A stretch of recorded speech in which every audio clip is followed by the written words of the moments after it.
del COVID y luego continuamos con la clasificación de los hongos.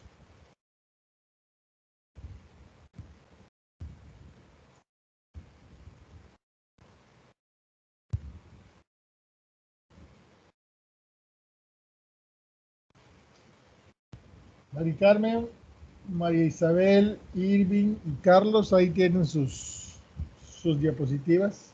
Sí, doctor, buenos días.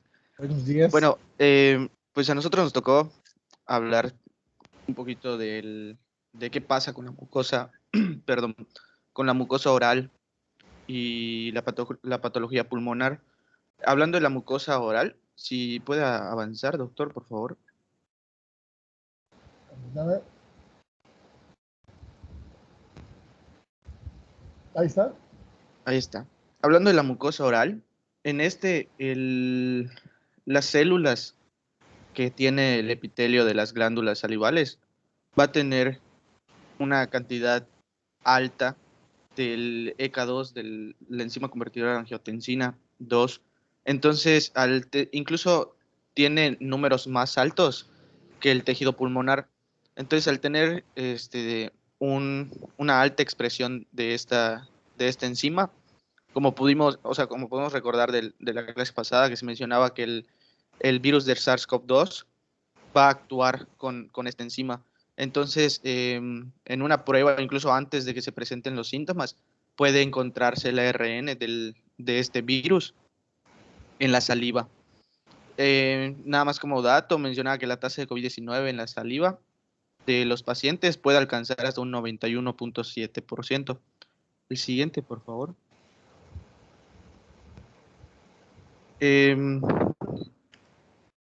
bueno, y ya hablando sobre la patología pulmonar, uno de los blancos principales del virus del SARS-CoV-2 va a ser el epitelio respiratorio. Esto debido a que, pues, si recordamos, los linfocitos tipo 2 van a tener una respuesta inflamatoria inespecífica. Y también, como mencioné hace ratito, a pesar de que no es tanta la expresión como en la mucosa oral, pero igual van a tener una alta expresión de neumocitos tipo 2, de la enzima convertidora angiotensina 2. Eh, Esta respuesta que van a dar inespecífica se va a caracterizar por varias eh, complicaciones, podemos decir, como es el edema celular, un ensanchamiento y daño septal alveolar, la formación de membrana hialina y finalmente necrosis.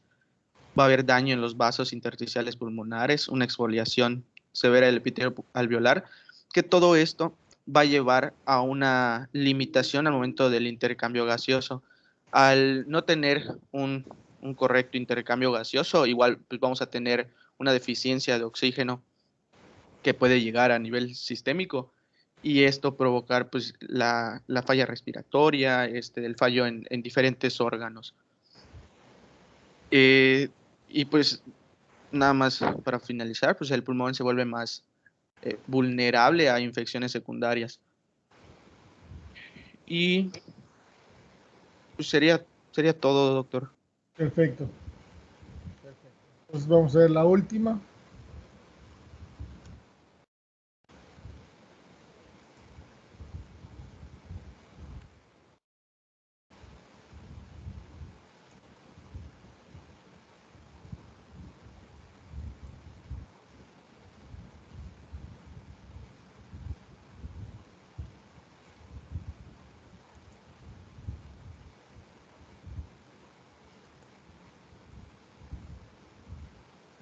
Muy bien. Jesús Eduardo, María Fernanda, Diana y Santiago. Sí, aquí Uy, estoy. casi no le Bueno, escuchamos. ok, a ver, permítame un Ahora momento. sí. Ok, ¿se escucha mejor entonces? Sí, ya está bien. Ok. Bueno, el día de hoy pues, vamos a explicar el último tema que corresponde al daño en a nivel cardiovascular y a nivel neurológico, empezando por el daño al tubo digesitivo. digestivo, la enfermedad cardiovascular. ¿Me sigue escuchando? Disculpe, doctor. Sí, sí, le escuchamos. Sí, le escuchamos. Ok. ¿Será que puedo pasarle a la siguiente? Si no estoy mal, primero va el tubo digestivo. No importa mucho, pero bueno, está bien. Ahí está.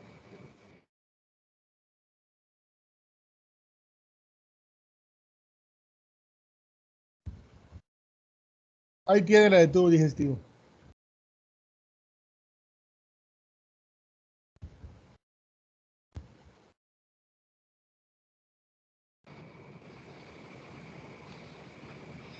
Bueno, se fue mi internet un momento. No sé si me siguieron escuchando. No le escuchamos hasta ahorita. Ok.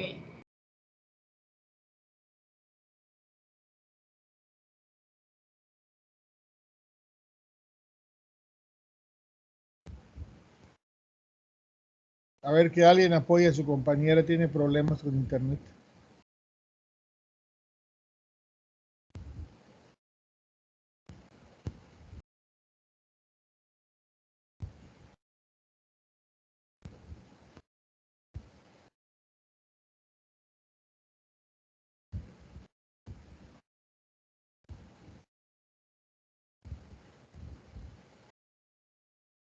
Ok, bueno, existe la expresión de la enzima en las células epiteliales superiores y estratificadas del esófago, de los enterocitos absorbentes del ileón y el colon. Pues con esto, esta expresión, pues hay un aumento de la permeabilidad de la pared intestinal a los patógenos extraños, que una vez infectados podrían afectar la absorción de los enterocitos, y al presentarse una mala absorción, se producen síntomas entéricos, como lo podría ser la diarrea, ¿no? Específicamente, el texto menciona que entre el 2 y el 10% de los pacientes con COVID-19 suelen tener diarrea. En cuanto a la expresión en el hígado, pues se menciona que igual existe la expresión de esta enzima en los colangiocitos. En los exámenes de laboratorio se encontraron en de la gamma-glutamiltransferasa, que es un biomarcador de diagnóstico para la lesión hepática, así como fosfatasa alcalina elevada pues, en un paciente, y en la mitad de los pacientes la gamma-glutamiltransferasa, ¿no? También se notó un agravamiento de enfermedades hepáticas persistentes por COVID-19, y el texto menciona, claro está, que este agravamiento en las enfermedades persistentes y la concentración de las enzimas no se sabe muy bien si es precisamente a causa del COVID-19 o a causa de fármacos hepatotóxicos. ¿Podría pasar ahora sí a la de cardiovascular? Ahí está. En cuanto a la enfermedad cardiovascular, el libro pues te menciona primeramente cifras que mencionan que más del 7.5 no es 75, de las células miocárdicas presentan la expresión de la enzima, y pues las lesiones cardíacas características son el síndrome coronario agudo por ruptura de placa o trombosis, el desajuste de oferta y demanda, las lesiones por coagulación intravascular diseminada y lesiones no isquémicas. Mi compañero continuará con la exposición. Ok, de igual forma se va a producir lo que es la inflamación intersticial y la necrosis, debido a que el SARS-CoV-2 va a producir la liberación de citocinas proinflamatorias, las cuales van a activar la vía de la esfingiomelinasa neural, que va a provocar que la esfingiomelina rompa sus células de fosfodiéster, y de tal manera estos van a quedar desprotegidos. Igual se va a reducir la señalización beta-adrenérgica, debido a que se va a haber una gran cantidad de óxido nítrico, la cual va a deprimir la función cardíaca. En cuanto al corazón, va a haber una presencia de microtrombos en la vasculatura, y va a haber una presencia o prevalencia de trombosis venosa profunda en un 22.7 a 27% en pacientes que se encuentren en cuidado intensivo. ¿Podría pasar a la siguiente, por favor? En cuanto a la afectación neurológica, van a haber manifestaciones clínicas que van a predominar, como es la cefalea, la síncope, crisis anóxica, ictus. Esto va a ser causado por la hipoxia que se va a producir, el metabolismo anaeróbico de las células del sistema nervioso central, por edema, isquemia y vasodilatación de la circulación cerebral. En cuanto al virus, va a ser capaz de causar pues, la infección en las células inmunes del sistema nervioso, como son los macrófagos, la astoglía y la microglía. En respuesta a esto, las células gliales van a secretar factores igual proinflamatorios que van a contribuir pues, a aumentar lo que son las manifestaciones clínicas por la secreción de lo que es la interleucina 6, la 12, la 15 y el factor de necrosis tumoral alfa. Las vías de propagación van a ser linfática, hematógena y diseminación neuronal retrógrada, o sea, de las axones al soma. Este virus también va a tener, pues, puede causar lo que es la depresión respiratoria, ya, debido a que se puede ir desde los pulmones hasta los centros cardiorrespiratorios, como son los quimiorreceptores y mecanorreceptores, que son los receptores que controlan la respiración. De igual forma, pues, se produce lo que son los trastornos del olfato y gusto, que son característicos pues, de la enfermedad. Se va a replicar en el endotelio vascular cerebral mientras viaja hacia lo que son las neuronas, como mencioné, se va a dar una diseminación neuronal. Igual puede causar lo que son encefalopatías, dar complicaciones como es el ictus isquémico, la trombosis y la hemorragia cerebral. Y sería todo. Perfecto. ¿Alguna pregunta o comentario respecto a esto que estamos terminando hoy?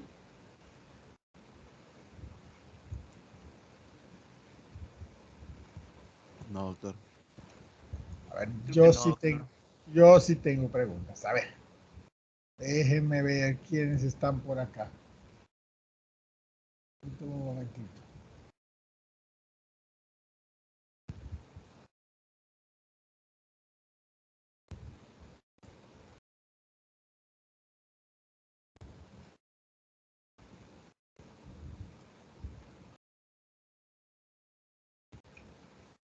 Entonces, Saraí.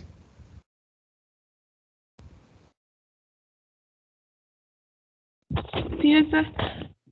Saraí, ¿de qué depende de que un virus tenga la posibilidad de causar enfermedad? Podría depender de varias cosas, por ejemplo. Le voy a hacer una pregunta más concreta. ¿Qué es lo primero que se requiere para que un virus pueda causar enfermedad?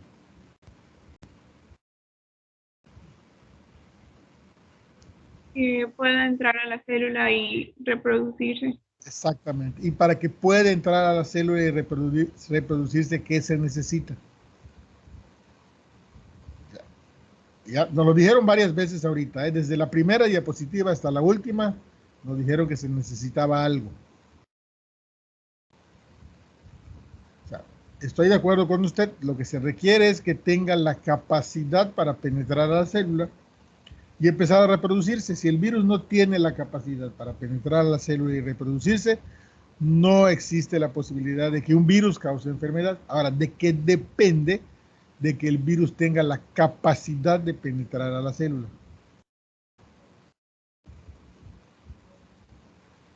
A ver, Alan, ayúdale a Saraí. Hola, doctor, ¿me escucha? ¿Sí? Y la pregunta es, ¿de qué depende que el De virus... que el virus tenga capacidad de penetrar a la célula. Pues de las proteínas de reconocimiento de superficie para que pueda interactuar con la célula hospedadora y pueda utilizar la maquinaria molecular y celular de esta para que pueda replicarse. Exactamente, para que no se les olvide. Cuando nosotros vamos a entrar a una casa, lo primero que hacemos es agarrar el picaporte de la puerta, o sea, nos acercamos, la contactamos, reconocemos el picaporte, le damos la vuelta a la puerta y la abrimos y penetramos. Ya una vez adentro, pues ya causamos el caos, ¿no? Entonces, la capacidad de un virus de penetrar una célula es que tenga una proteína fijadora que reconozca a otra que esté en el hospedero, como la proteína o la enzima convertidora de angiotensina, que una y otra vez nos mencionaron en esta exposición de la fisiopatología de SARS-CoV-2. ¿Sí? Si esa proteína no existiera, pues el virus no tendría la capacidad de llegar, fijarse y penetrar. Entonces, la expresión de la enfermedad, pues depende de varias cosas, ¿no? La frecuencia de los datos clínicos depende de dónde abundan esa proteína fijadora de proteínas, la convertida de angiotensina, y de eso también depende el cuadro clínico, ¿sí? También las complicaciones. Y hay como ejemplo, hay otros ejemplos como los virus hepatotrópicos, que tienen proteínas que reconocen preferentemente proteínas de los hepatocitos, y es donde ahí tienen una preferencia y nos causan cuadros clínicos de hepatitis. Muy bien. Entonces, Carlos Flores.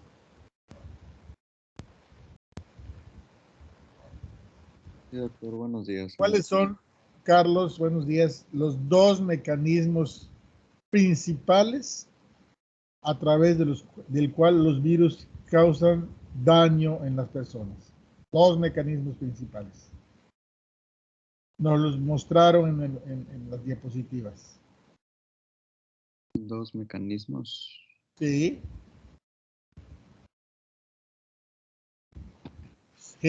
Háblame en términos generales. ¿Quieres que te ponga una diapositiva por aquí? Doctor, ¿Ah? ¿Cómo? ¿se refiere a lo de gemación? No, mecanismos por el cual causan daño los virus. La gemación, pues es un mecanismo a través del cual el virus es liberado. ¿Sí? Sí. Pero, ¿cómo causan daño? O sea, lo que causan es, de alguna manera, pues lesión, muerte de las células, de alguna manera, ¿no? Sí, claro. ¿Cómo la causan? A través de síntesis de Hay proteínas. un mecanismo directo y hay un mecanismo indirecto. Te voy a poner como ejemplo las bacterias. Las bacterias tenían enzimas que lisaban las proteínas, ¿sí? Tenían toxinas que causaban daño en el endotelio, en las superficies, ¿sí? Ya sea endo o exotoxina, ¿sí? ¿Cómo lo hacen los virus? ¿Tienen toxinas? ¿Tienen enzimas que causan daño a las células? ¿O qué es lo que hacen? Y que comparten, y tienen una cosa que comparten con las bacterias. A ver, ¿quién le puede ayudar?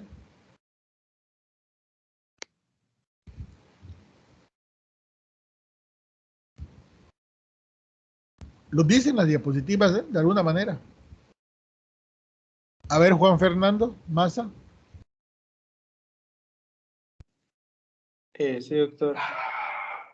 Pudiera ser que, pues, al entrar a la célula, pues, la infecta, ¿no? Y, pues, forma sus propias proteínas y ya vimos que adquiere pues, una capa que igual interfiere, pues. Sí, bueno, está bien. Ya me dijiste una parte.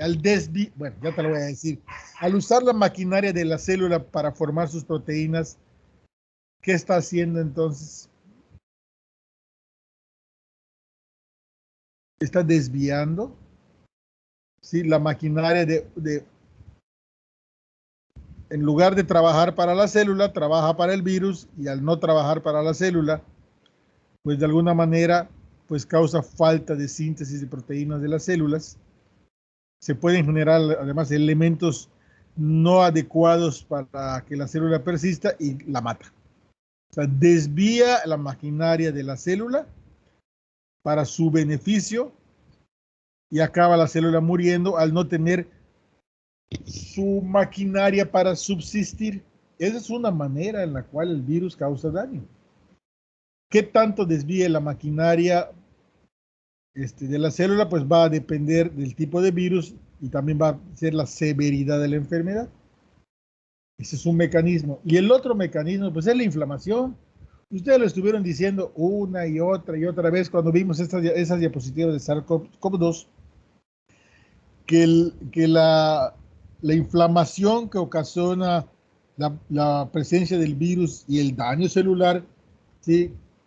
Que causa el virus, pues se vuelve en contra del mismo cuerpo, y lo que pasa en el pulmón, pues es el ejemplo, ¿no? Acaban formándose membranas hialinas que impiden la perfusión de los gases en el pulmón, ¿no? Entonces, en términos generales, los virus así causan daño. Las bacterias lo causan de una manera un poquito diferente, pero también entra en juego el proceso inflamatorio en muchas de ellas, ¿no? La batalla interior para liberar al cuerpo de lo extraño, pues acaba de alguna manera, en algunos de los casos, pues afectando también, ¿no? ¿Sí quedó claro? Ustedes reflexionan sobre lo que nos dijeron en las diapositivas, pues eso es efectivamente lo que está pasando y eso es lo que pasa en términos generales. Muy bien, pues vamos con lo que sigue. Vayan preparando las diapositivas, por favor. Con la clasificación de los hongos. Y deme un minuto para ir a apagar algo que se está quemando. Lo que preparan las diapositivas.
Muy bien, que prenda su cámara quien va a exponer.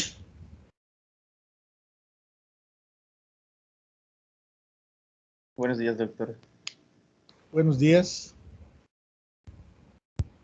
Adelante, Irving. Bueno, pues yo les voy a hablar sobre las características de los hongos y un poco de la patogenicidad y la virulencia de estos.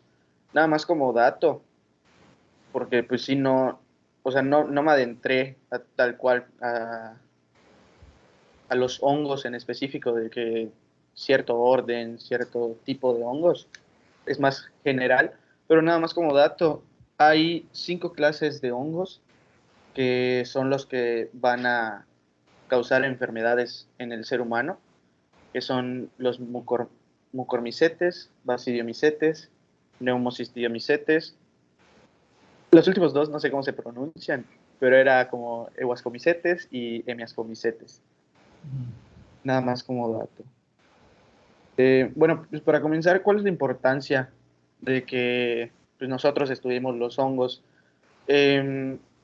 Últimamente, el médico no puede dejar pasar al momento de ver una infección, o sea, no puede no pensar en los hongos cuando ve una infección. La principal función de los hongos es, como dice en la diapositiva, degradar la materia orgánica, como podemos ver en la imagen de aquí arriba a la derecha. A ver, solo voy a poner el puntero. Ahí está. Como en esta imagen, podemos ver que hay hongos que están creciendo de un tronco caído que está en descomposición, es una materia en descomposición o la materia muerta. Los hongos van a convivir con otros, con su huésped, con otros seres vivos de manera pues, heterótrofa. Estos pueden ser saprófitos, que son como estos que vemos aquí, que significa que se van a nutrir de la materia en descomposición o la materia muerta. También pueden ser simbiontes, que se refiere a la convivencia que tienen tanto el hongo con el huésped, pero no hay, ambos se benefician. Cuando se habla sobre comensales, se refiere a que el hongo se beneficia, pero no afecta ni beneficia al huésped. O pueden ser parásitos, que pues estos en sí no traen nada bueno para el huésped, por el contrario, lo van dañando. Ahora, los hongos han incrementado a lo largo del tiempo y han sido causas importantes de enfermedades, especialmente en personas que están inmunodeprimidas, o personas que tienen enfermedades graves, que están hospitalizadas. Por ejemplo, las inmunodeprimidas pueden ser pacientes con VIH, pacientes con cáncer que reciben quimioterapias, pacientes que están recibiendo un trasplante de médula ósea. Y las hospitalizadas pues son más que nada los pacientes que sufren de intervenciones de técnicas invasivas y pues el material médico no se desinfecta, no se esteriliza correctamente. En estos pacientes, los hongos van a actuar como patógenos oportunistas, que como su nombre lo dice y también voy a repetir más adelante, pues para la redundancia, aprovechan la oportunidad para poder infectar. Y pues van a producir una morbimortalidad muy elevada. En las imágenes de abajo pues puse como que un ejemplo de diferentes infecciones de los hongos. De hecho, el que vemos a la derecha, donde se ve la nariz, este es un hongo que, bueno, yo lo puse porque en la actualidad se ha visto. Está de moda. Sí. Sí, está de moda. Sí, ajá, es el hongo negro. De hecho, tiene relación con el COVID. Y pues, en resumidas cuentas, es un hongo comensal que vive con nosotros, o sea, que se beneficia, pero a nosotros no nos perjudica. Está en todo el ambiente y nosotros constantemente lo estamos respirando, pero gracias al sistema inmune, pues no afecta. Entonces, ¿por qué es oportunista este? Porque al momento de tratar la enfermedad de COVID, nos deprimen el sistema inmune y de esta forma pues el hongo ya comienza a infectar, comienza a manifestarse ya con toda la sintomatología. No le cambies, sirve. Vamos a preguntar algunas cosas y a que nos aclares otras. ¿Te acuerdas cuál es el nombre de este hongo negro? Bueno, leí que estaba en la familia de los mucormicetes. ¿Es Aspergillus? Oh, no me acuerdo, la verdad. Es Aspergillus. O es por lo menos una variedad de Aspergillus. ¿Y por qué se llama hongo negro?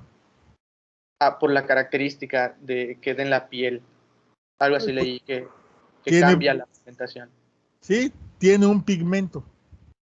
Sí, y esto pues también nos pasa en los oídos, ¿eh? De repente cuando mucha gente que tiene una micosis en el oído, o sea, esa gente que se mete cotonetes en el oído, que se quita el cerumen, ¿sí? Pues propicia que tenga ahí hongos, y hay hongos que producen pigmentos.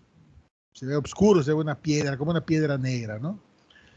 Entonces, muchos de los hongos pues, producen pigmentos, y que no es una novedad, esta es una enfermedad que le daba a los diabéticos, ¿sí? O que le da a los diabéticos de manera natural, ahorita lo estamos viendo más por los tipos de tratamientos que estamos utilizando, lo estamos viendo en gente no diabética, ¿no? Por el tratamiento inmunosupresor que se da para evitar la tormenta de citocinas que ocurre en SARS-CoV-2, como nos dijeron hace un ratito, ¿no? Bien, son buenos los ejemplos. A ver, no es unas dudas. ¿Qué es que sea heterótrofo? Dice, los hongos tienen una existencia heterótrofa. ¿A qué se refiere ese término? Yo tenía entendido que es, o sea, que necesitan de un huésped para poder existir, ¿no? Pero en ese sentido también, pues, bueno, muchas bacterias serían heterótrofas. A ver, vamos a pedirle a Gustavo que nos ayude. Gustavo, vas a entrar a internet y nos vas a buscar qué es autótrofo y qué es heterótrofo. Autótrofo y heterótrofo. Cuando lo tengas, nos interrumpes y nos dices. ¿Sí? Bien. En este caso estamos viendo una gran diferencia entre lo que vimos anteriormente, que son bacterias y virus, ¿sí? Porque cuando vimos las primeras clases, ¿sí? Habíamos hablado de un término que se refería a si son, qué tipo de células son respecto a si tienen o no tienen un núcleo verdadero. ¿Cómo se le llamaba a eso? Si tienen o no tienen un núcleo verdadero. Eucariotas, procariotas. Eucariotes y procariotes. Entonces, estos son unos verdaderos eucariotes. Tienen un núcleo verdadero, ¿sí? Algunos de ellos son macroscópicos, como los champiñones que estamos viendo ahí en la diapositiva, y tienen una membrana celular que se parece un poco a la membrana celular humana, salvo un componente que es diferente, seguramente ahorita nos va a decir Irving, y que es el blanco de muchos tratamientos antifúngicos. Entonces ya estamos entrando al terreno de las células verdaderas, ¿no? Aquí en este caso son los hongos y después vamos a ver la de los parásitos, que también ya son organismos con núcleos verdaderos. Pero aquí en este caso también hay otra diferencia o comparte alguna cosa con las bacterias. Pues los virus pues no son organismos vivos, son fragmentos de material genético recubiertos, así que aquí no hay comparación. Pero en el caso de las bacterias que son procariotes, no tienen un núcleo verdadero, en todos los casos son estructuras unicelulares. En este caso hay estructuras unicelulares y estructuras pluricelulares, que también es como se van clasificando de alguna manera los hongos y como los vamos identificando. Y hay algunos que tienen las dos formas, los llamamos dimórficos. En ciertas condiciones son estructuras unicelulares o levaduriformes y en otras condiciones son estructuras multicelulares o miceliales. ¿Síguele, Irving? Ok, bueno, en esta parte ya vemos lo que acaba de mencionar el doctor, tal cual la taxonomía, la estructura y replicación de los hongos. En esto podemos ver, como mencionó el doctor, son microorganismos eucariotas y la diferencia de estos es tanto en la pared celular como en la membrana celular. En la pared celular igual va a ser una pared rígida, pero esta va a tener quitina y glucano. Como podemos ver, aquí hay la sintasa de quitina, la sintasa de glucano. En la parte de arriba igual podemos verlos. Y algo importante, que es lo que mencionaba el doctor, de la membrana celular, es que en vez de tener colesterol, tiene una sustancia que es el ergosterol, que si no me equivoco es el que mencionaba, doctor, que es, para muchos fármacos. Así es, y pues esa es como que la gran diferencia. Y también pues esta clasificación se va a basar en la morfología y la forma de producción de sus esporas. Esta igual es otra de las diferencias que hay con las bacterias, que unas pueden ser unicelulares y otras son multicelulares. Sí. Las primeras van a ser las levaduras, que son las que vemos en esta parte. Y en estas se van a reproducir por gemación o fisión. Esto quiere decir que de la célula progenitora a la célula madre se va a desprender una porción, que podemos aquí ver como un brote o yema, se va a ir alargando luego para separarse, y de esta manera se produce una célula hija. Estas van a formar pseudohifas, que la hifa en sí son estructuras tubulares alargadas. Las levaduras van a formar colonias que van a ser redondas, pueden ser redondeadas, pálidas o mucoides en agar. Y por otro lado tenemos la otra clasificación, que son los mohos. Estos van a ser multicelulares y van a estar formados por hifas. Estas se van a alargar a través de un mecanismo en los extremos, que va a ser conocido como extensión apical. Y estos mohos van a formar colonias que van a estar conocidas como filamentosas, vellosas o lanosas. También las detente hifas... tantito, regrésate por favor. Okay. Deténtate. A ver, vamos a preguntar. ¿Ya encontraron la definición de heterótrofo o heterotrófico? ¿Me escucha, doctor? Sí, a ver. Ok. Autótrofo y heterótrofo se refiere a la forma de obtención de alimento, básicamente a su nutrición. Autótrofo se refiere a que el organismo puede obtener su alimentación por él mismo, por medio del mismo, a partir de materia inorgánica. Y heterótrofo significa que depende de otro ser vivo para obtener su alimento, en este caso de materia vegetal o animal. Perfecto. Entonces, el término heterótrofo o autótrofo se refiere a la capacidad del organismo de crear su propio alimento, ¿sí? Y en este caso, pues los hongos no lo pueden crear. Lo dijiste adelante ahí cuando pusiste la imagen de los hongos aprovechándose de la materia en descomposición. ¿Quién descompone la materia? Pues las bacterias. Entonces, el hongo aprovecha la descomposición de las bacterias para tomarlo como alimentos. De acuerdo, perfecto. Bien, aquí le pedí a Irving que se detenga, porque esto es correcto lo que nos pone.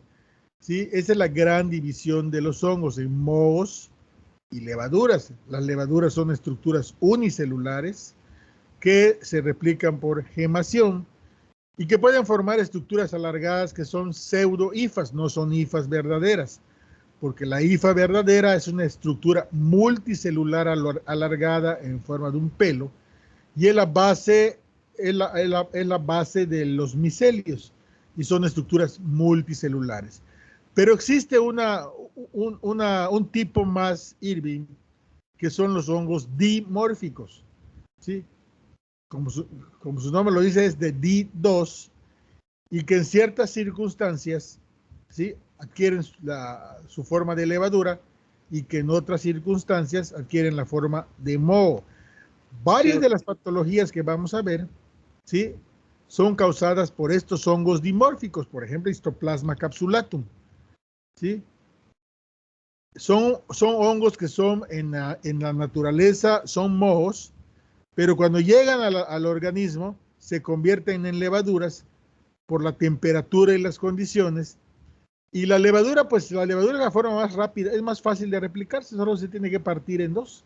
Es muy fácil multiplicarse en el cuerpo y por eso los hongos dimórficos se adaptan, ¿sí?, a las condiciones del cuerpo y para subsistir se convierten en levaduras y se van replicando de alguna manera. Entonces, varias de las patologías que vamos a ver son ejemplos de hongos dimórficos. Otros como el hongo negro, pues no, ese no es un dimórfico, ¿no? Síguele, Irving.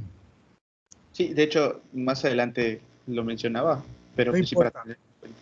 Sí. Lo vuelves a mencionar, ¿sí? Ok. Bueno, con relación a las hifas, estas van a tener igual como que su clasificación. Pueden ser cenocíticas o tabicadas. Las cenocíticas van a ser estas, con esta estructura que es como hueca en el centro y son multinucleadas. Y las tabicadas, pues como su nombre lo dice, están divididas por tabiques y son pues, mononucleadas. Estas, al juntarse, van a formar lo que mencionó el doctor, que se conoce como micelio. También existen las hifas vegetativas y las hifas aéreas, que podemos ver en la imagen de abajo. Las hifas A ver, vegetativas...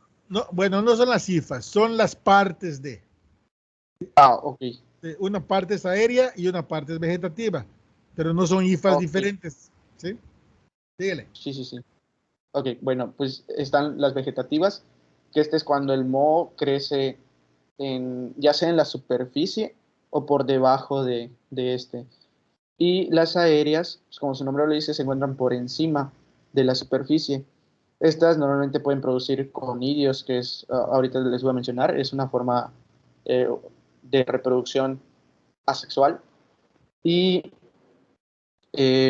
también estos van a servir para diseminar el hongo. No le cambies, regrésate tantito, para que no se les olvide. Sí, los mohos, ¿sí?, son plantas, o parecen plantas, ¿sí? Entonces, como una planta tiene raíz, ¿sí?, que es la parte que está ahí mencionada como ¿cómo se llama? Como la parte vegetativa del moho, de la hifa. Y tienen una parte aérea, como las plantas, ¿no? Y además tienen frutos, que son los conidios. Pues en realidad nos están describiendo aquí la estructura de una planta, con su raíz, con su tronco, con sus ramas, con sus hojas y con sus frutos. Eso es lo que es en realidad un hongo. Y como las otras plantas, pues la manera en que se disemina es a través de sus frutos, de sus conidios, que es a través, y es así como nos llegan varias enfermedades, ¿sí? Sobre todo las pulmonares, a través de la inhalación de conidios o a través de la inoculación de conidios, ¿sí? Ahí arribita nos dijo que hay dos tipos de estructura básica de un hongo multicelular, que son aquellos que están formados de hifas tabicadas y aquellos que están formados de hifas no tabicadas. A ver, José Miguel, ¿para qué crees que nos serviría saber que existen hifas tabicadas e hifas no tabicadas? ¿Cuál Pues sería lo práctico, José Miguel? ¿Para qué? yo creo que igual tiene que ver con los blancos terapéuticos, ¿no? Saber la estructura, pues, de esto, pues, saber, nos permite, pues, desarrollar como que mecanismos de ataque a estos hongos, ¿no? Fíjate que sí tiene que ver, pero indirectamente. Lo directo no sería para eso. Antes de que yo tenga un buen blanco terapéutico, ¿qué tengo que saber? En términos generales. Si yo soy un ejército y quiero tener un buen blanco terapéutico contra el enemigo, ¿qué es lo primero que necesita ese ejército? Saber a quién está atacando. Exactamente. Entonces, ¿para qué nos sirve saber? Ya no lo dijiste, saber a quién está atacando. Entonces, ¿para qué nos sirve? Es parte de que el saber o el saber que algunas son tabicadas y otras hialinas. ¿Qué estamos haciendo con eso? Estamos identificando. O sea, una de las bases de la identificación presuntiva, ¿sí?, es saber cuál es la estructura básica de un hongo, ¿sí? Ya nos dijeron que hay ascomicetos, basidiomycetos, mucormicéticos, etcétera, ¿no? Entonces a los hongos, aquí ya estamos viendo la base de la identificación. En el caso de las bacterias, las observábamos al microscopio y veíamos si eran gram positivas, gram negativas, si eran en cadenas o si eran en racimos, ¿sí? En este caso, lo que vamos a ver es la estructura básica del hongo, si es el micelio, si está tabicado y si no está tabicado. Y también la podemos identificar por sus frutos, ¿sí? Por el tipo de conillas, que es como adquieren su nombre, si son ascas o son basidias o son artras, ¿sí? Entonces, la base de la identificación de los hongos es con base a su estructura elemental, con base a sus frutos, ¿sí? Y desde luego también las podemos cultivar y es con base a la formación de colonias, ¿sí?, a la formación de pigmentos y también a alguna identificación bioquímica, lo que hacen o lo que no hacen, ¿no? Entonces estamos viendo las bases de eso, identificar al enemigo para que una vez identificado el blanco le demos el mejor tratamiento, ¿sí? Síguele, Irving. Ok, doctor. Bueno, igual, bueno, lo que había mencionado el doctor, hay muchos hongos que van a ser llamados dimórficos. Eso quiere decir que igual depende mucho de la temperatura. La temperatura ambiente pueden ser mohos y a una temperatura pues, de 37 grados, un poco más, un poco menos, pueden actuar como levaduras. Muchos de estos tienen una respiración aerobia, aunque hay unos que son anaerobios alternativos, que son los fermentativos, o también están los estrictos. Estos hongos pueden producir diferentes metabolitos, ya sean primarios o secundarios. Los primarios pueden ser como el etanol y los secundarios pueden ser como la penicilina, los antibióticos. Y también otra diferencia que se encuentra con las bacterias es que los hongos van a crecer más lento que estas. Bueno, el libro de Murray lo trataba como de que los hongos crecen en horas y las bacterias en minutos. Luego pasamos a la producción de esporas, que ya aquí es donde vemos que pueden ser se pueden reproducir de forma sexual o asexual. La forma sexuada va a ser conocida como una forma o fase teleomorfa, y la forma asexuada va a ser conocida igual como una forma o fase anamorfa. Las esporas asexuadas, estas van a tener dos tipos. Pueden ser por esporangiosporas o por conidios. Las esporangiosporas es como la imagen de arriba, que vemos que se producen en una cápsula, podemos decir que están envueltos por una estructura que se llama el esporangio. Podemos ver ahí de dónde sale, tenemos aquí la hifa, que tiene un esporangióforo, que es como un tronco, que termina en un embultamiento, un ensanchamiento, que se conoce como columela. Este igual va a tener como radiaciones, que van a ser los rizoides, que esto va a servir para identificar si no me equivoco, qué tipo de espora le está llegando. Y pues este va a ser característica de diferentes órdenes de los hongos, como son los mucorales, el Rhizopus, y también tenemos los conidios, que estos conidios son, como les mencionaba hace ratito,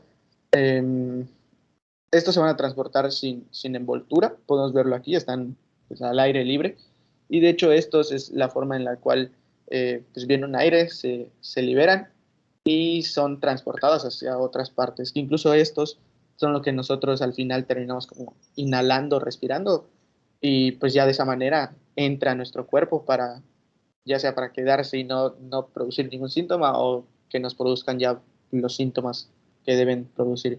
Y estas son características de los géneros Aspergillus y los dermatofitos. A ver, nada más bueno, regrésate. A ver, no lo voy a decir, porque lo que necesito es que ustedes se las ingenien. A ver, vamos a encargarle a Daniela Suárez. Daniela. Buenos días, doctor. ¿Qué pasó? Hola, Daniela. Le voy a encargar una tarea. Ok. Hágame una búsqueda rapidita. Ajá. De lo que es una artrospora. Artrospora. Okay. ¿Sí? Ubica la imagen y nos la va a compartir en un momentito. ¿Sale?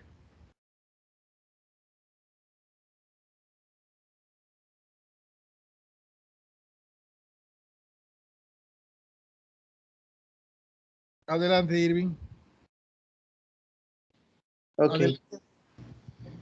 Bueno, pues ya de aquí pasamos a otro tipo de clasificación, que es de las micosis humanas. Esto, aparte de tener una clasificación pues morfológica, también vamos a tener una clasificación de acuerdo al tejido que infectan los hongos. Estas pueden ser micosis superficiales, cutáneas, subcutáneas, endémicas y pues, las oportunistas. A ver, déjame te apoyo aquí, sí. Yo. Está bien okay. Lo que estás diciendo, está correcto. Nada más el apoyo es para que quede claro, ¿sí? Que a los hongos los podemos clasificar para nuestro entendimiento de dos maneras. Con base a su estructura, ¿sí? Que fue lo que ya nos dijiste antes, ¿sí? Si son levaduras, o son mohos, o son dimórficos, ¿sí? Si producen ascas, si producen basidios, si producen artros. O sea, esa es la clasificación de los hongos con base a su estructura. Y además es lo que nos permite identificarlos. Pero la mayoría de los médicos, pues nos hacemos bolas con eso, ¿no? Se nos va a olvidar, no nos queda claro, lo recordamos cuando revisamos la patología. Entonces existe otra clasificación, que es la clasificación de importancia para los médicos, ¿sí? Que es cómo causan enfermedades.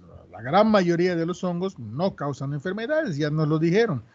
La gran mayoría son saprófitos o son comensales, y algunos comensales de repente se vuelven parásitos. sobre todo con los tratamientos quimioterápicos, ¿no? Pero la gran mayoría no causan enfermedades, afortunadamente, porque son muchísimos, ¿sí?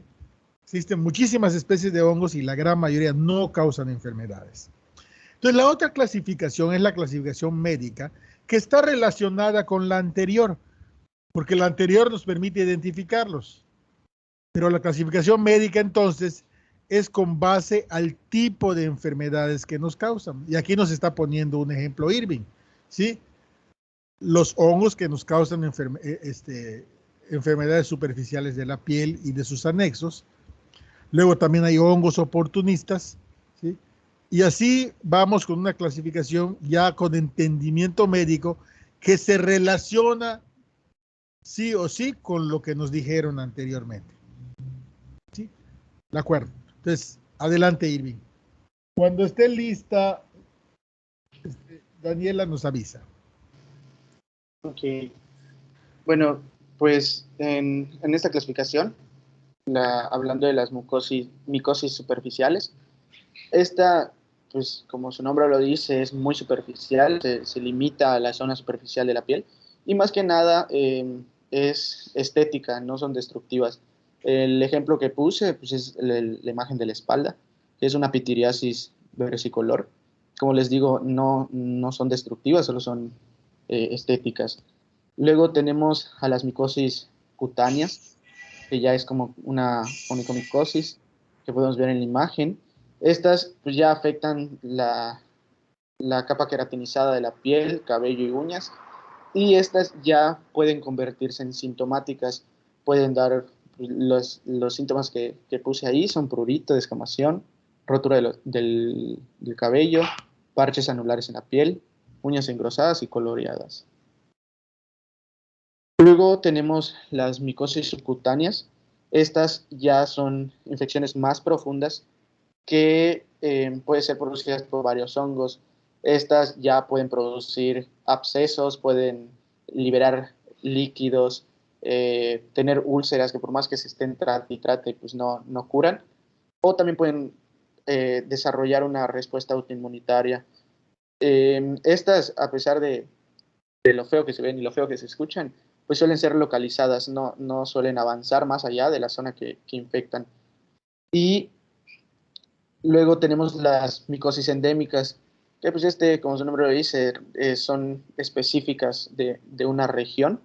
Estos van a ser dimórficos, que pues como les mencioné hace ratito, pueden ser levaduras a 37 grados o mohos a una temperatura ambiente, 25 grados.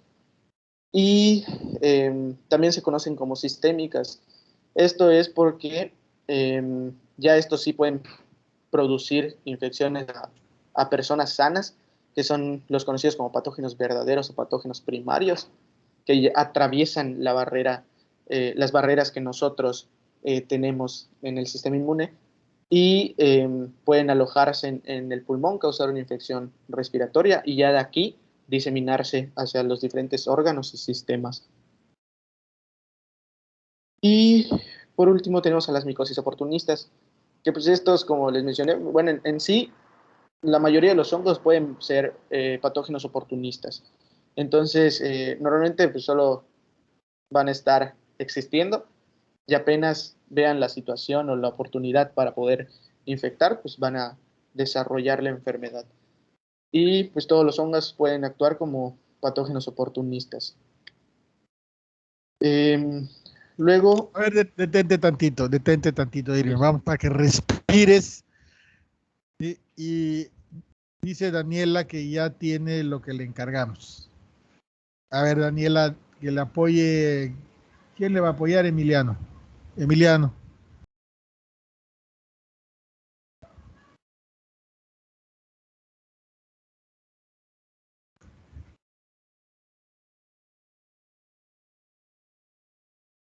Ahí está, ya nos puso Emiliano.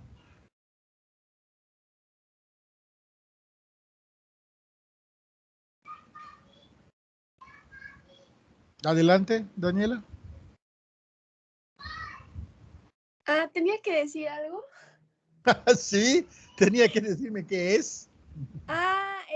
Pues no sabía, pero medio lo leí.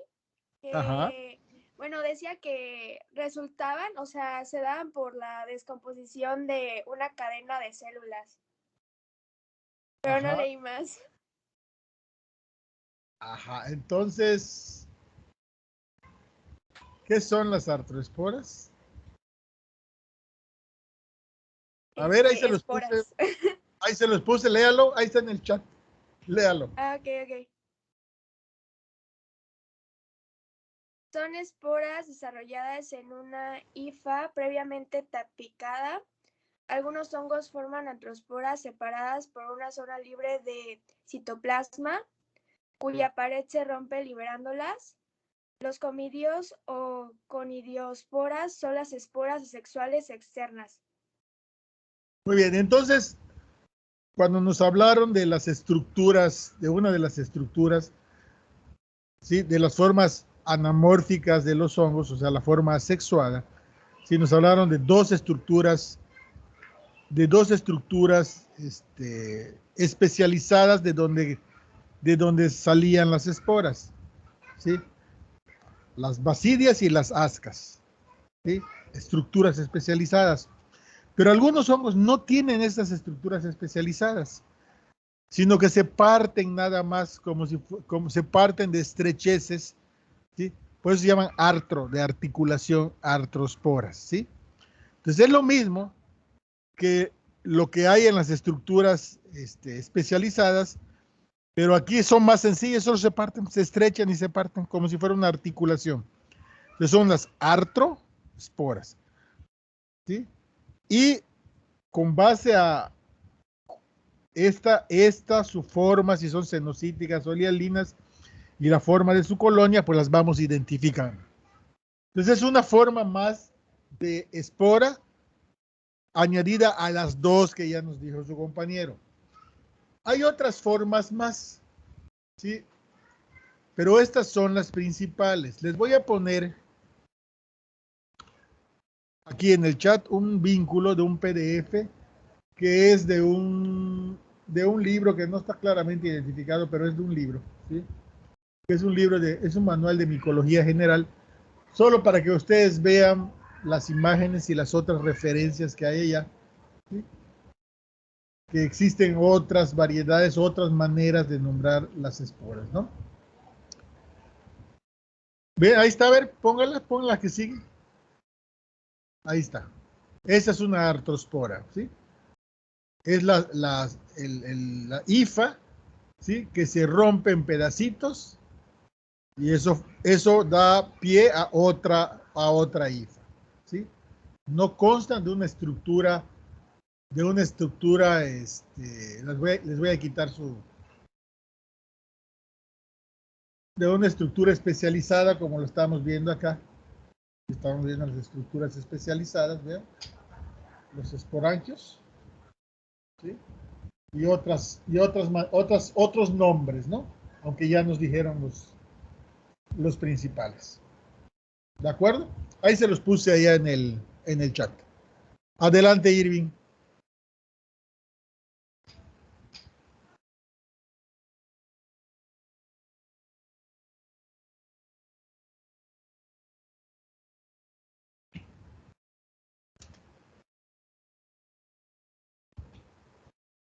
¿Sí se ve? Sí, ya lo vemos. Ok. Bueno, pues continuando, ya nos metemos con la patogenia, la patogenicidad de los hongos.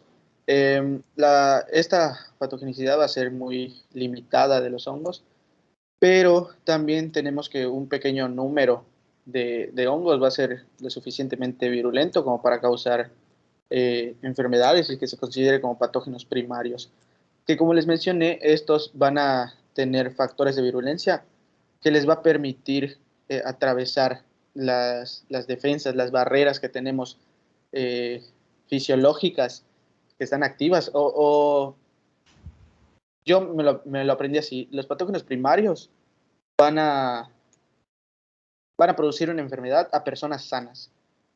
Porque, pues como vimos, luego tenemos a los oportunistas, que estos se aprovechan de las personas enfermas, las inmunodeprimidas, para poder infectar. También en la imagen podemos ver más o menos cómo es cómo entran al cuerpo a través de los conidios, son liberados a través del aire, entran por nuestra vía respiratoria. Estos conidios van a tener la característica para poder entrar y llegar hasta nuestros alvéolos.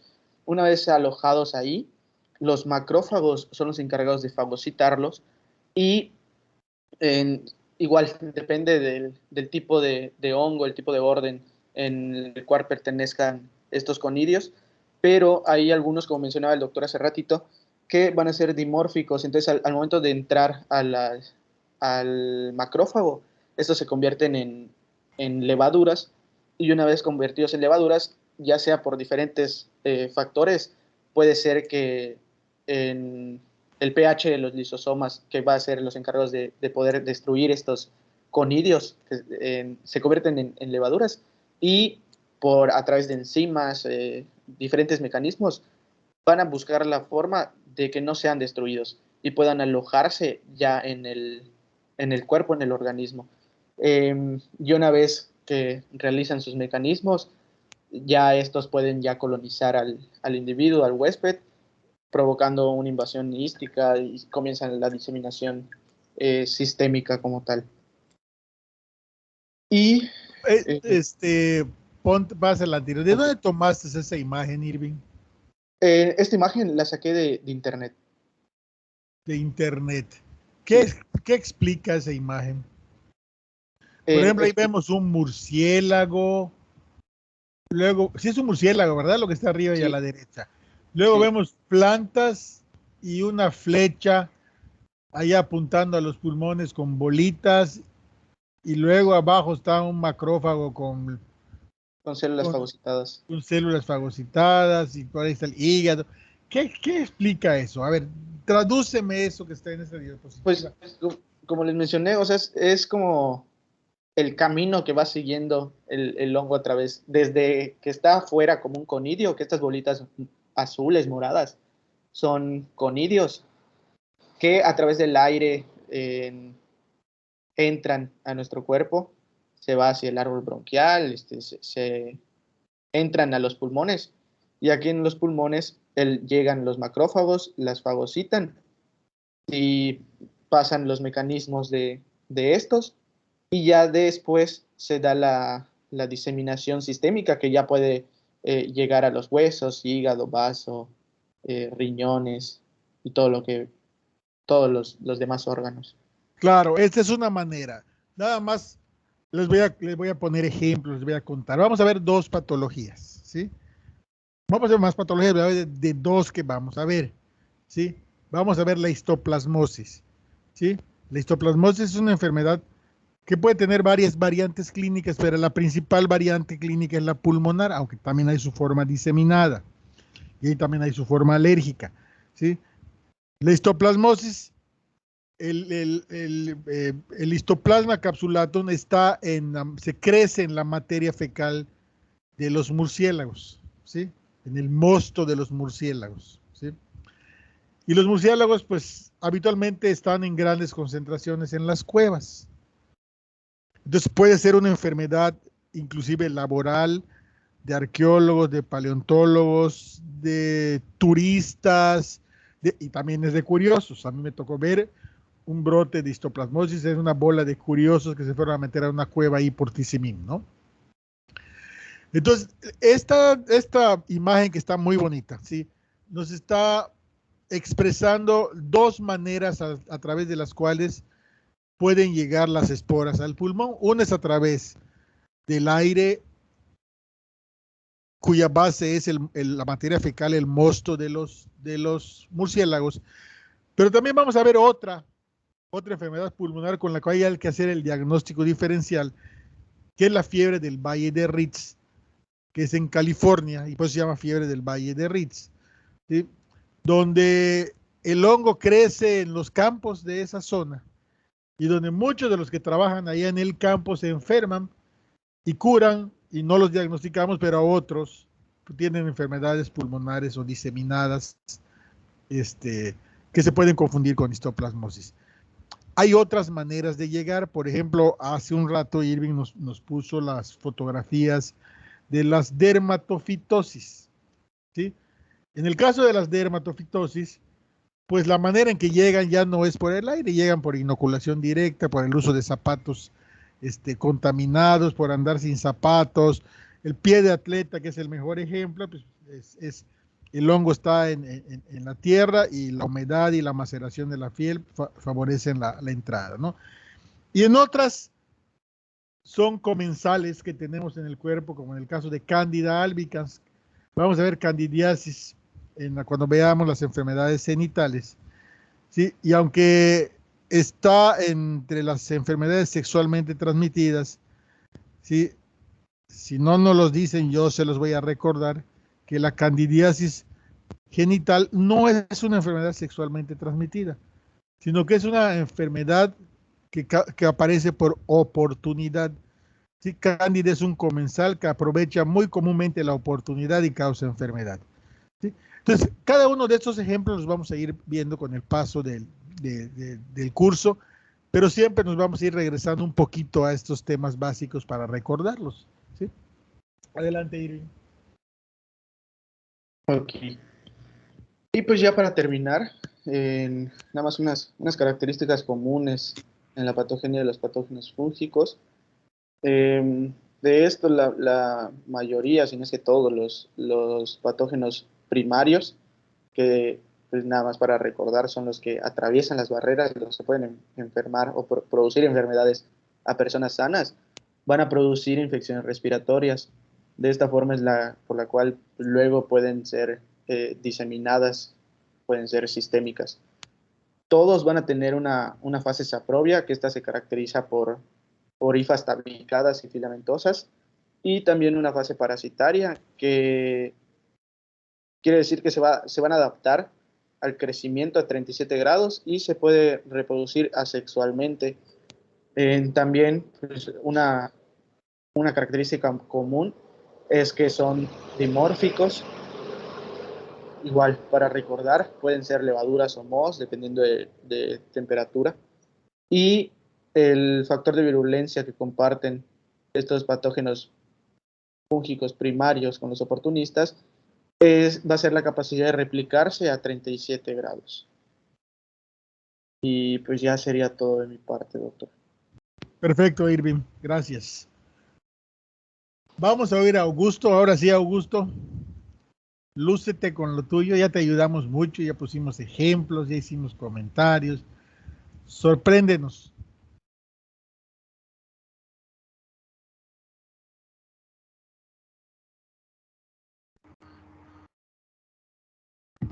Buenos días, maestro. ¿Sí me escucha?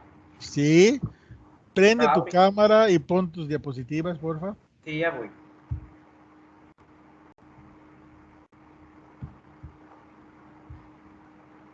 Ya te vemos. Tienes un closet igual al mío. Ahorita voy a ir a mi cuarto a ver si no estás ahí. Sí, es mi fondo para disimular. No es tu closet, es un fondo. No, es... Es tu closet, ¿no? Es un ropero. No, es un closet en sí. Ah, bueno, es que solo veo un pedazo. No sé si ya ve mi pantalla. Ya la vemos, ya está. Ahora ponlo en modo de presentación.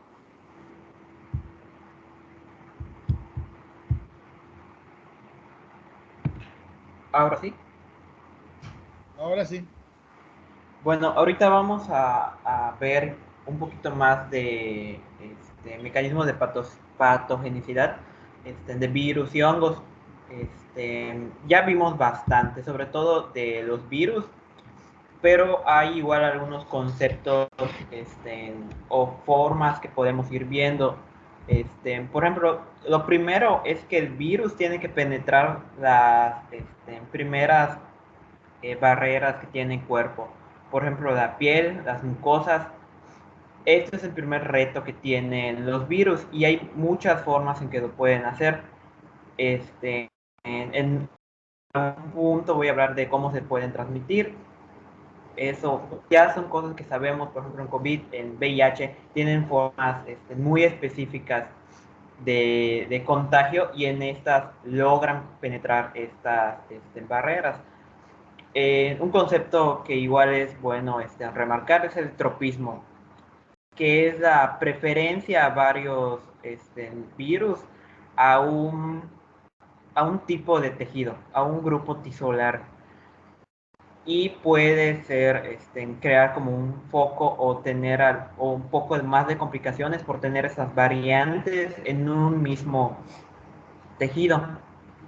Lo otro muy importante son los factores de virulencia. Pues ya lo hemos visto y de hecho en los ejemplos sobre todo, cómo esos factores de virulencia básicamente son las capacidades y las formas en las que los virus logran tener mayor potencia, eficacia, ya sea en multiplicación, transmisión, y si llegan a perder esos factores de virulencia, esa capacidad de ser tan fuertes, tan dañinos o tan propensos a multiplicarse, pueden llegar a tener una atenuación, que es la pérdida de estos factores de virulencia. Lo otro son las etapas básicas de la enfermedad vírica, que puede ser, y el libro menciona dos, la sintomática o prodromos. La sintomática, pues ya la conocemos, ya es bastante sonada. Es cuando tienes enfermedad, pero no presenta síntomas. No tiene los síntomas clásicos que el virus en sí puede manifestar en algún otro sujeto. En cuanto a los pródromos, es más acerca de signos o síntomas un poquito más inespecíficos, que no son tan fáciles, por ejemplo, de diferenciar cuando está en esta fase. Por ejemplo, hay virus o enfermedades causadas por virus que tienen síntomas muy parecidos y se pueden llegar a confundir. Un COVID leve se puede confundir muchas veces con gripa.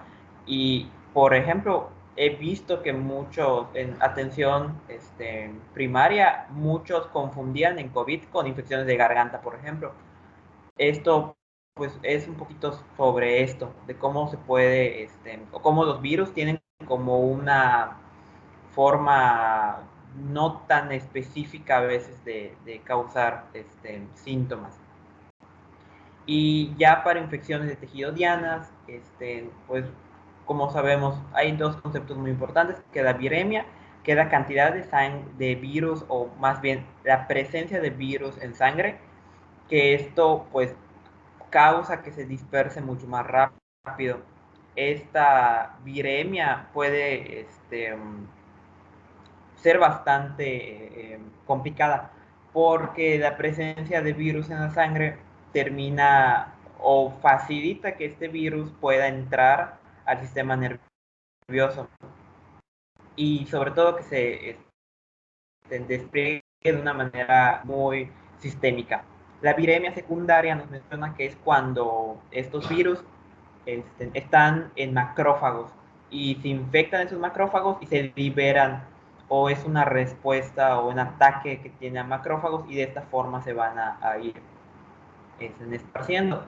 Los virus en sangre pueden estar libres o pueden estar pegados a células que están. Y la patogenia vírica, en sí la citopatogenia, nos menciona sobre que puede haber cuatro respuestas o cuatro conclusiones a una infección. El primero es que hay un fracaso en la infección, otra que haya una muerte celular, una infección sin destrucción, y la cuarta, una infección recurrente. El fracaso de infección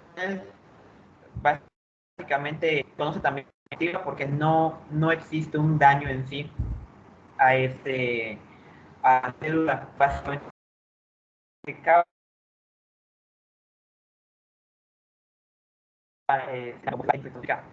la infección sin destrucción es la persistente, y en eso se pueden dividir en crónicas y latentes, recurrentes y transformadoras.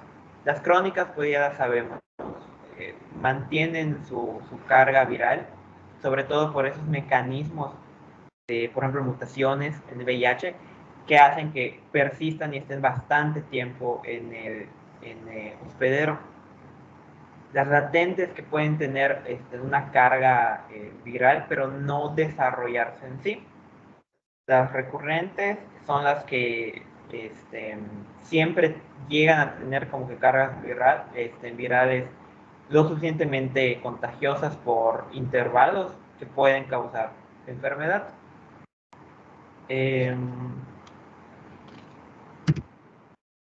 Bueno, cuando se infecta una célula, hay 3 tipos de esta para el virus. La primera puede que sea no permisiva. Si no es permisiva, básicamente nos está diciendo que no es lo suficiente buen huésped para el virus como para que tenga todo su despliegue en cuanto a sus funciones y uso de este. Sobre todo en células que no tienen una gran capacidad de replicación, de síntesis de ADN. Por ejemplo, mencionaba las neuronas. Las permisivas son las que sí, tienen una multiplicación muy rápida y cuentan con un mecanismo bastante fuerte para que se pueda llevar este cambio.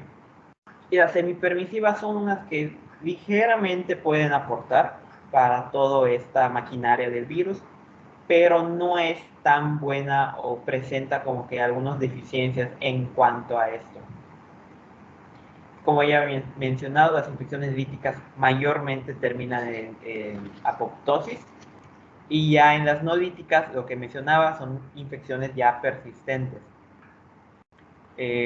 Como causa la apoptosis, muchas veces lo hacen deteniendo la síntesis de proteínas, de ADN, dañando el material genético, y pues termina llevando a esta célula con este daño a una apoptosis. En las no líticas, sobre todo, es que no muere la célula y permanece ya un periodo de tiempo y puede como que no la mata, pero sí se puede adueñar de bastantes procesos. También mencionaba virus oncogénicos, que básicamente, su nombre lo dice, produce una gran multiplicación celular, causando este descontrol en la replicación. 3 formas en las que lo hacen. El primero es estimula el crecimiento, ya sea por que vayan a síntesis de ADN o de proteínas que propician factores de crecimiento, o directamente con el crecimiento, para que se empiecen a crecer y a reproducir, a duplicar. También va a frenar la síntesis, o más bien elimina los frenos de síntesis de ADN, que básicamente es lo mismo. Tú ya no tienes este control en cuanto a replicación, a síntesis de ADN, entonces tienes un crecimiento mucho más descontrolado y evitan apoptosis. Esta pues, última característica es sobre todo a células que pero no en contagio por el virus no se producen. Y más a la defensa del hospedador. Esto ya lo vimos bastante, sobre todo en COVID. Lo estuvimos viendo ayer y, por ejemplo, menciona que da inmunopatología. Se da sobre todo en inflamación y la hipersensibilidad que esto da. Por ejemplo, en el COVID tenemos que la respuesta y la cascada de inflamación es muy alta. Las citocinas proinflamatorias se elevan bastante a niveles en que, pues como vemos, son sistémicos y ponen en riesgo la vida del enfermo. También es importante mencionar como ejemplo algunos casos de infecciones en sangre, como puede ser sepsis, en los que de igual manera, cuando son sepsis relacionadas a bacterias o virus, pueden desencadenar toda esta respuesta inflamatoria. En cuanto a la enfermedad vírica, hay mecanismos o situaciones más bien en las que nos puede dar una idea de cómo va a estar la propagación o la intensidad de la enfermedad. Es mecanismo de exposición, el cómo tú estuvieses expuesto a ese virus. Y también a la localización. No es lo mismo tener una infección de alguna enfermedad, o más bien de algún virus en la piel, que lo puedas llegar a tener en un órgano. Y hay virus que, por ejemplo, dependiendo de su localización o variantes de virus, pueden tener, por ejemplo, reacciones en una zona o reacciones en otra zona. Lo mismo, el primer ejemplo que se me viene a la cabeza es el COVID, que puede tener infección en los pulmones, puede presentar neumonía, en donde los síntomas son un poquito más claros o más bien diferenciados de caso de un COVID que no presenta neumonía.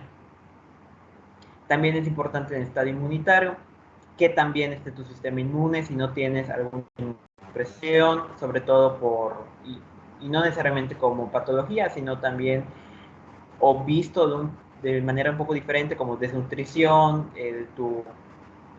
tus condiciones o tu contexto en el que vives puede causar un malestar inmunitario.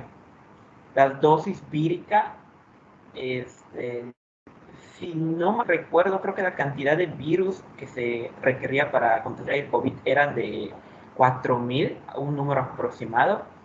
Y pues esto nos habla de que te puedes contagiar con el COVID, por ejemplo, alguna cantidad mínima de desarrollo de enfermedad, o te puedes contagiar con una gran cantidad. ¿Cuál es la diferencia? Cuando lo haces con una gran cantidad, pues ya tienes una carga viral bastante alta. Es más difícil para el cuerpo defenderse de esto, es de caer un grupo al cuerpo y pues ya no puede defenderse de esta manera. Igual genética, virus como del hospedador. Si existe algunas mutaciones, tanto del virus como de la respuesta del hospedador, puede complicarse, o al contrario, puede ser bastante sencilla. Entonces, la incubación, esto es el tiempo en el que el virus se reproduce y está en un estado como que sin síntomas, y cada virus tiene periodos diferentes. De hecho, en el libro mencionaba o mostraba hay virus en 2 días de incubación, hasta unos que tienen como 7 días, 10 días. Y lo que mencionaba, la transmisión, que hay muchas formas, sobre todo en contacto directo, pero también como transfusiones de sangre, contacto sexual, en uso en jeringas, todo ese tipo de cosas que ya sabemos, pero es muy importante saberlos, sobre todo para prevenir los contagios en cuanto a virus. Tener muy presente cómo es la transmisión de cada virus da una posibilidad de defendernos o de prevenir este contagio. Y unos conceptos que maneja al final son brote, que es la primera o la introducción de una infección a un grupo, a una zona. Por eso se habla mucho de los brotes de las enfermedades. Volvemos a lo mismo, el tema que está, o con lo que escuchamos bastante, es con el COVID, los nuevos brotes que se van dando y cómo estos se van introduciendo a nuevas zonas. La fuente habitual son de donde normalmente podemos encontrar estos virus. Mencionaba que, por ejemplo, en lugares donde no se daba la comida o donde existen como que medidas malas de higiene, puede ser una fuente habitual. Las epidemias son estos contagios en zonas geográficas grandes, pero lo que lo diferencia de las pandemias es en sí que la pandemia es mundial. Mencionaba el libro que tiene que ser en todo el mundo para que se pueda considerar como pandemia, y lo vimos lo mismo con el COVID, como cuando empezó no se le consideraba pandemia, o a veces se le llamaba pandemia cuando todavía no se había esparcido de una manera tan global. Y puse un ejemplo del dengue. Lo primero es que debemos saber cómo se transmite. Pues por el mosquito, la hembra del mosquito. Y pues hay personas que pueden ser susceptibles a estas picaduras. Lo importante de aquí es saber cómo se transmite. De nuevo, lo mismo. Si conocemos las características de cómo se transmite, de cómo funciona, de cuánto tiempo es de incubación, en sí, de los mecanismos de patogenicidad, no es nada más una herramienta ya clínica, sino también preventiva.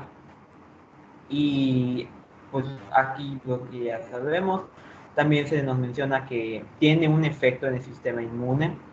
El virus se puede alojar en nodos linfáticos algunos días y ya cuando tiene una replicación bastante grande se puede diseminar, sobre todo en sangre, como vimos tomando un concepto, la viremia, a través de monocitos, células B y T. El dolor puede ser un reflejo de citocinas, de toda esa respuesta de citocinas. Volvemos a otro concepto que ya vimos o que ya expliqué, del sistema inmune y de toda esta respuesta o hipersensibilidad que puede llegar a haber. La mialgia también puede mostrar que existe virus o más bien procesos patológicos en el músculo. Y algunos cambios pueden haber, por ejemplo, mitocondriales, puede haber necrosis muscular y una elevación de la CPK. El dolor muscular también puede reflejar presencia de virus en médula ósea. Y volvemos a lo mismo, qué tan fácil se pueda propagar en el cuerpo es una muestra, o más bien es una forma en la que podemos entender y saber cómo está el virus y cómo se está propagando en el cuerpo.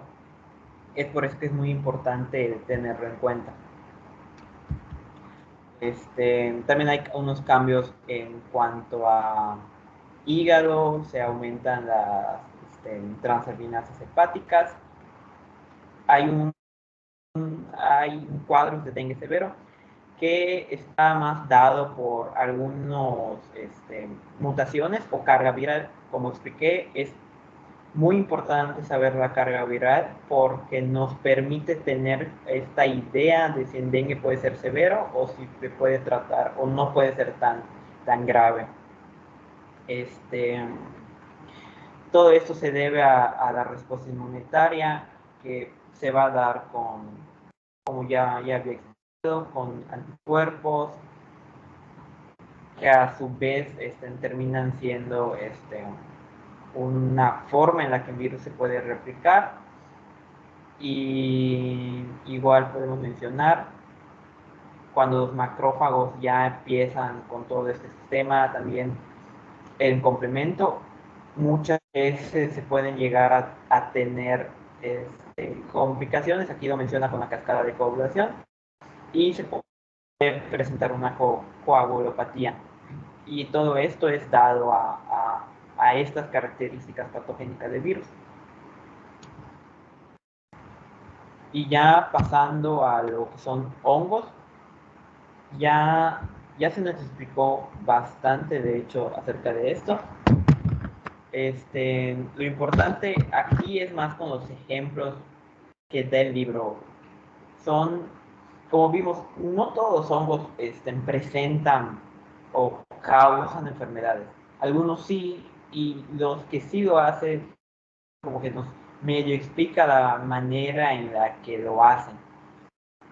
Por ejemplo, hay modulaciones de las interacciones entre levaduras y el sistema inmunitario en huéspedes. Aquí básicamente nos está diciendo, si es una levadura o en general el tipo de hongo que entra al sistema inmune va a tener una repercusión específica en cuanto al sistema inmunitario. La forma en la que va a atacar o la forma en la que va a causar daño y se va a desarrollar va a variar dependiendo de si esto o de las interacciones que va a tener, en este caso, una levadura. Esto nos menciona como ejemplo que existe una glucoproteína, la WD1, que causa o es un mecanismo de la B dermatitis.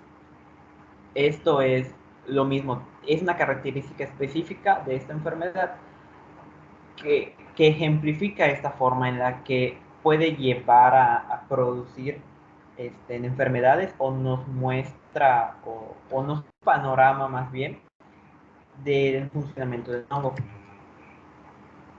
Resistencia de conidios a destrucción fagocítica. Esto básicamente es la resistencia que pueden tener los conidios.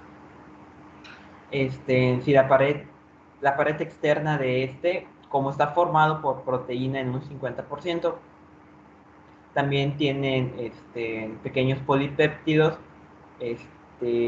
tiene una gran resistencia, tiene una gran capacidad para evadir y resistir al sistema inmune.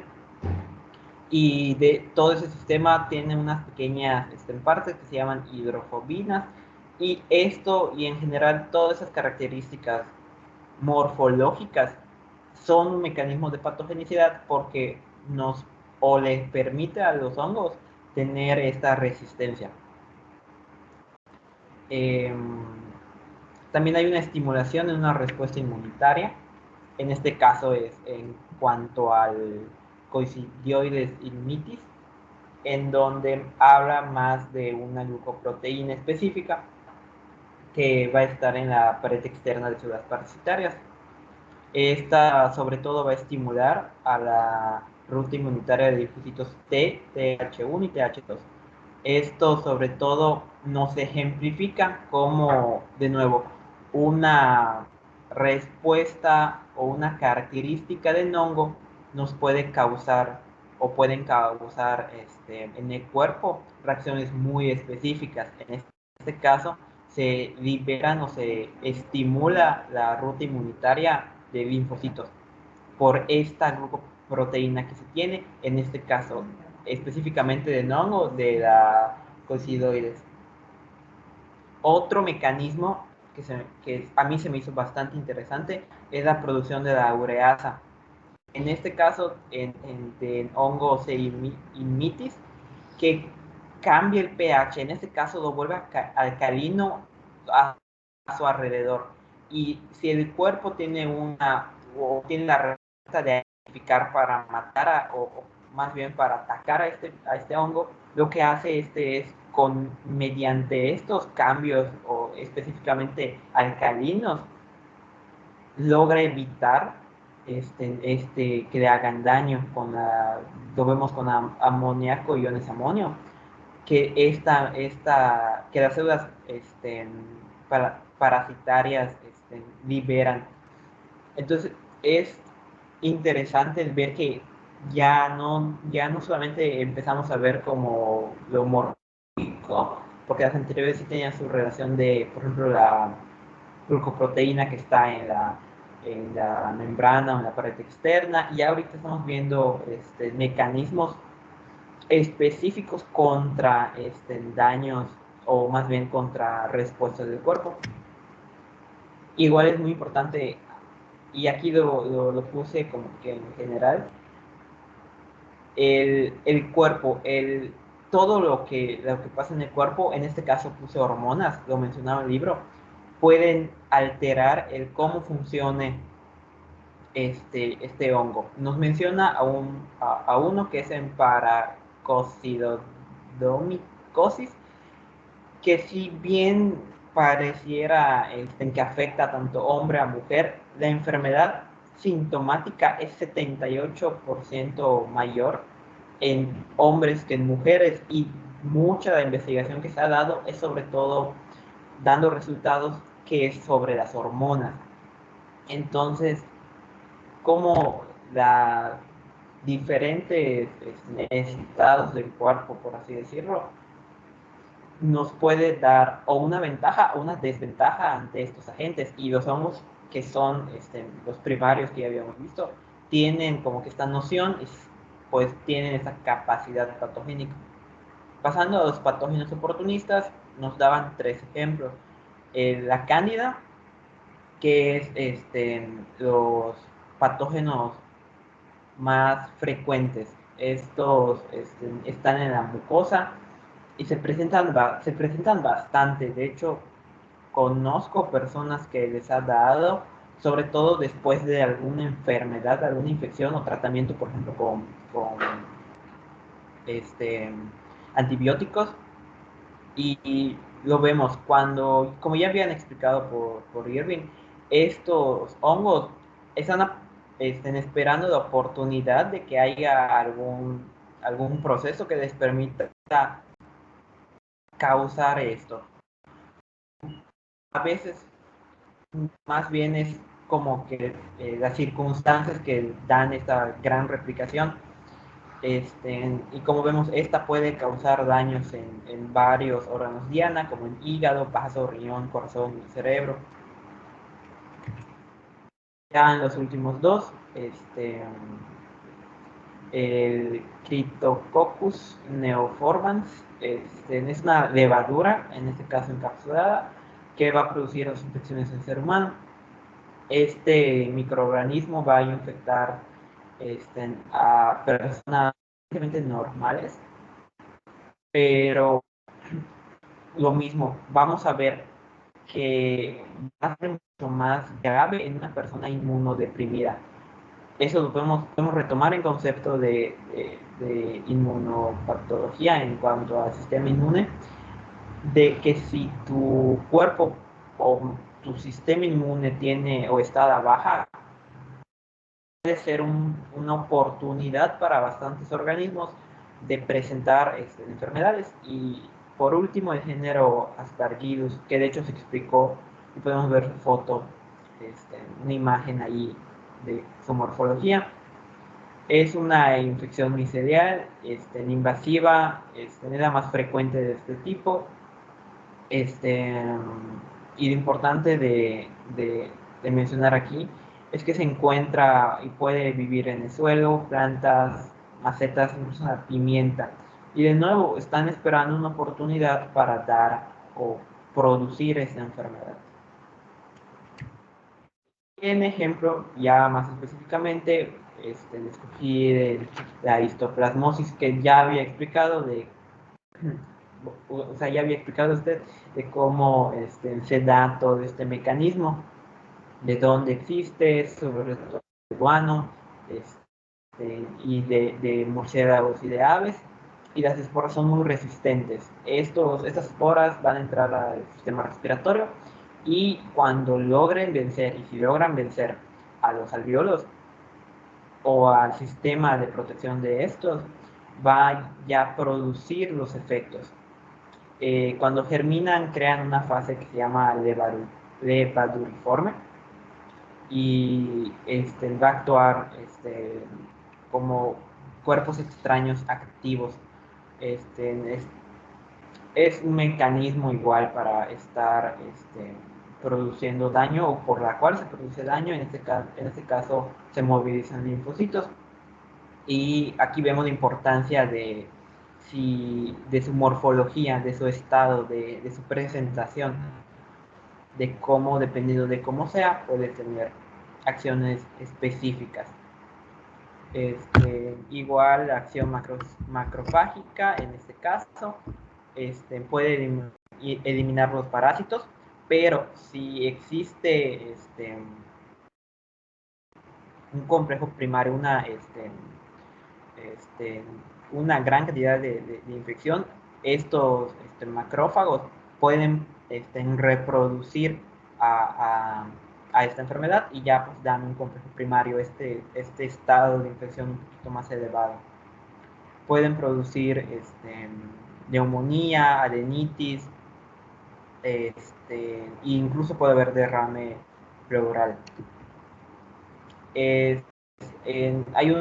Menciona que hay un periodo prealérgico, en donde hay una diseminación linfohematógena. Es como el hongo se va a propagar, de cómo se va a empezar a plantar en algunos órganos. Aquí menciona que en hígado y vaso. Ya después de que pasan 2 semanas, inicia una reacción inflamatoria.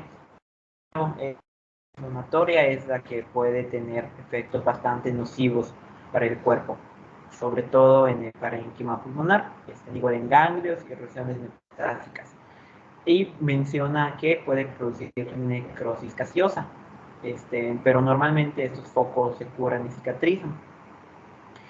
Cuando se produce todo ese sistema, bueno, toda esa respuesta inflamatoria, puede haber una respuesta fibrótica excesiva. Esto puede dar lugar a fibrosis mediastínica o granuloma mediastínico.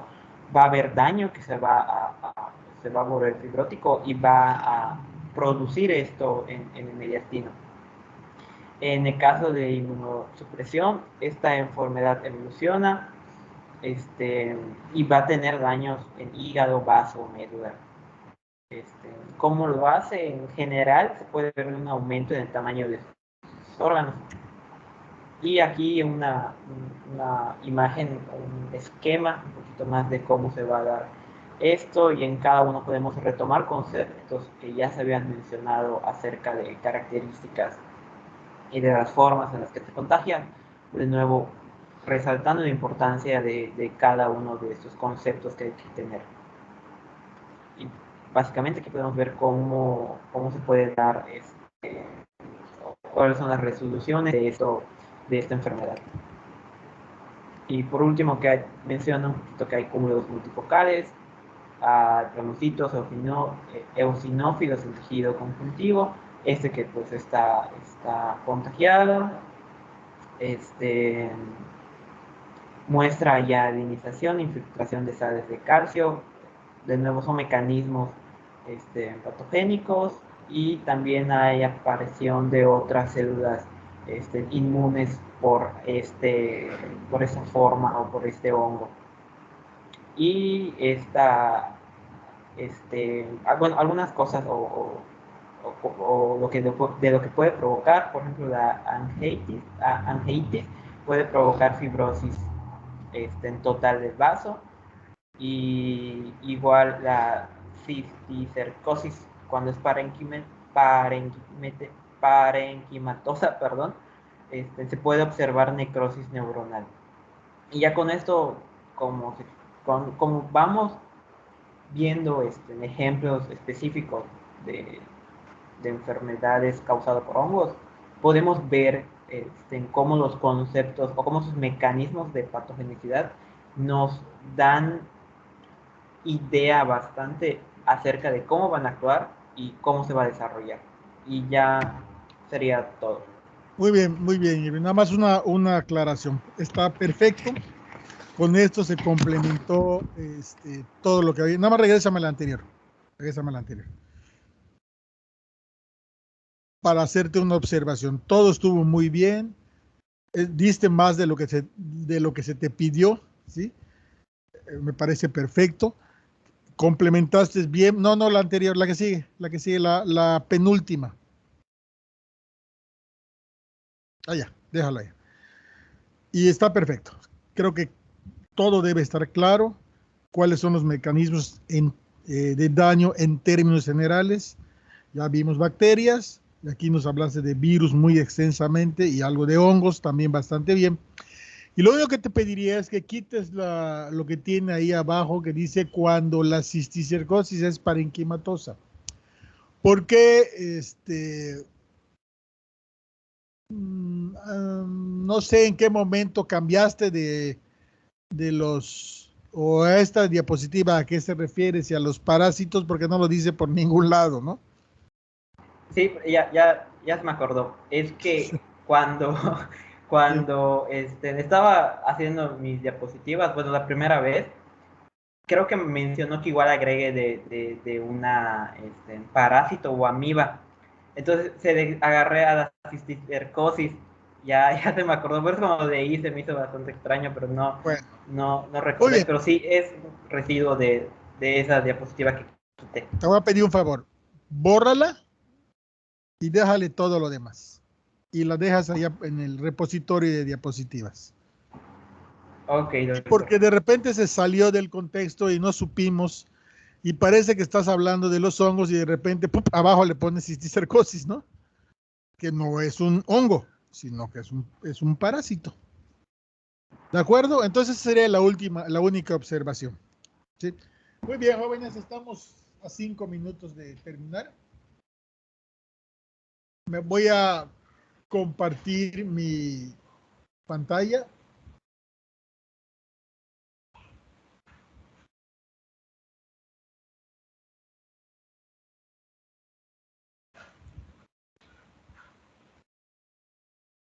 Y entonces en la siguiente clase vamos a ver la clasificación de los parásitos, ¿sí? Características de los protozoarios, nematodos y céstodos, ¿sí? Son acá, acá, y son el 7 y el 8 de la lista. 7 y 8 de la lista. Y les voy a encargar una tarea por equipos. Creo que las instrucciones dice que no es por equipos.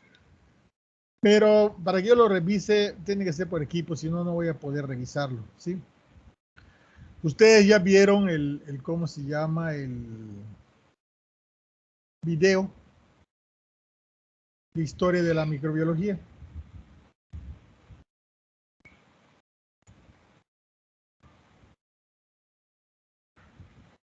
¿Dónde me fui?